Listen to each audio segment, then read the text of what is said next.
చందు పండుగ భారతదేశ వ్యాప్తంగా జరుగుతుంది.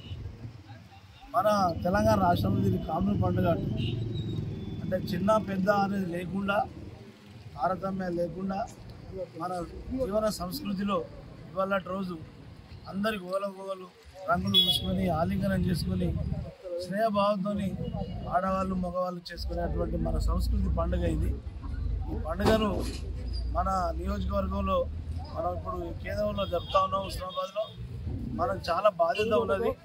10 ఏళ్ళు మన రాష్ట్రాన్ని మరి మన దేశాన్ని ఇక్కడ టీఆర్ఎస్ బీఆర్ఎస్ అని అక్కడ బీజేపీ దేశాన్ని చాలా రంగాల్లో భ్రష్టు పట్టించారు. కాబట్టి ఈ రాష్ట్రంలో రేవంత్ రెడ్డి నాయకత్వంలో 3 నెలల క్రితం కాంగ్రెస్ ప్రభుత్వం వచ్చింది. వీళ్ళు ప్రయత్నాలు చేస్తారు. కాంగ్రెస్ వాళ్ళు చేసిన 10 ఏళ్ళ నష్టాన్ని ఈ చేతిలో పెట్టారు. కాబట్టి అభివృద్ధి అనే విషయంలో కొంత చేయలేకపోయినా ఇంకో 2-3 నెలల 6 గ్యారంటీలు కానీ ఇంకా శాశ్వతలు లేవు. వ్యవసాయ ఆధారిత పరిశ్రమలు లేవు, విద్యా వ్యవస్థ పెద్ద చదువులు లేవు, ఆరోగ్యానికి సంబంధించిన పెద్ద దవాఖానులు లేవు.